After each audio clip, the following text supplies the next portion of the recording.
Hello friends, હું ભાવના રાઠોડ. મારી ચેનલમાં તમારું સ્વાગત છે. તો આજે આપણે બનાવીશું શિયાળા સ્પેશિયલ પ્રોટીનથી ભરપૂર અને સ્વાદમાં એકદમ ટેસ્ટી એવો લીલા ચણાનો હલવો. તો ચાલો સામગ્રીમાં શું શું જોશે તે જોઈ લઈશું.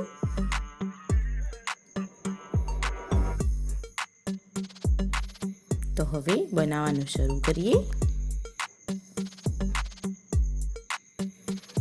300 ગ્રામ જેટલા લીલા ચણા લઈ લીધા છે. એકદમ તાજા છે ચણા અને સારા પાણીએ ધોઈ લીધા છે. અને આ રીતે એકદમ ઝીણું ક્રશ કરી લીધું છે.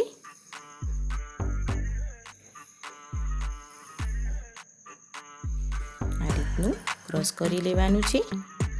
હવે એક પેનમાં 2 થી 3 પડી જેટલું ઘી ઉમેરીશું. આ હલવો તમે ઘીમાં બનાવો તો વધારે સ્વાદિષ્ટ લાગે છે.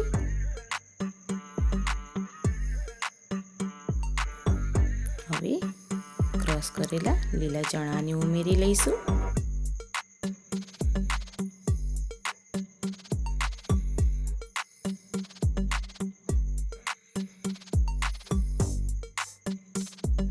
હવે સાતડી લેવાનું છે સારી રીતે.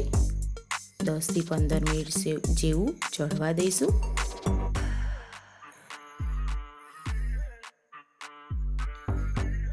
જેમ જેમ શેકાશે તેમ તેમ આનો કલર ચેન્જ થશે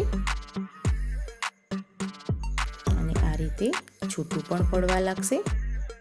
એકદમ કોરું પડી જશે. શેકાશે એટલે એકદમ કલર અલગ થઈ જશે.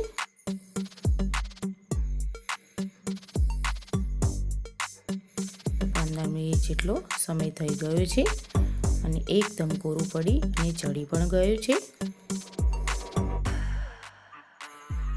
હવે તેમાં આપણે 400 ગ્રામ જેટલું દૂધ ઉમેરીશું.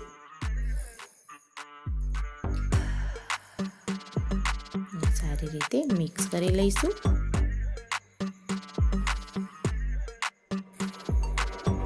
હવે 10 થી 15 મિનિટ સુધી તેને ઉકાળીશું. જ્યાં સુધી દૂધ બળે નહીં ત્યાં સુધી આપણે તેને હલાવતા રહેવાનું છે અને ઉકળવા દેવાનું છે. હવે ખાંડ ઉમેરીશું. ખાંડ તમે તમારા ટેસ્ટ મુજબ લઈ શકો છો.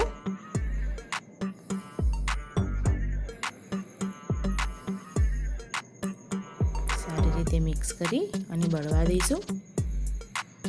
ખાંડ ઉમેરીએ એટલે થોડું પાણી વડે બધું પાણી બળી જાય ત્યાં સુધી ચડવા દઈશું. તો આપણો લીલા ચણાનો હલવો બનીને તૈયાર થઈ ગયો છે. તો છે ને એકદમ સ્વાદિષ્ટ અને ટેસ્ટી એવો લીલા ચણાનો હલવો.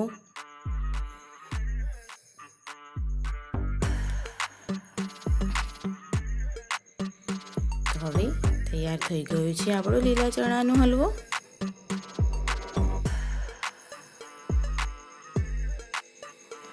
એકવાર તમે પણ જરૂરથી ટ્રાય કરજો. ખૂબ જ સ્વાદિષ્ટ લાગે છે અને ભરપૂર માત્રામાં પ્રોટીન પણ મળી રહે છે. તો ચાલો હવે સર્વ કરી લઈશું. તો આ રેસીપી તમે પણ બનાવો અને મને કોમેન્ટમાં કહેજો કે કેવી લાગી આ રેસીપી. જો તમને આ રેસીપી ગમી હોય તો મારા વિડીયોને લાઈક કરો, વધુમાં વધુ શેર કરો અને હા, મારી ચેનલને સબસ્ક્રાઈબ કરવાનું ભૂલશો નહીં. અને બાજુમાં બેલ આઇકન બટન છે તેને પણ પ્રેસ કરી લેજો, જેથી કરીને મારા વિડીયો સૌથી પહેલાં તમારા સુધી પહોંચે. આવી જ રીતે મારા વિડીયો જોતા રહો અને લાઈક કરતા રહો. તો આજે બસ આટલું જ. હવે ફરી મળીશું એક નવી રેસીપી સાથે. Thank you.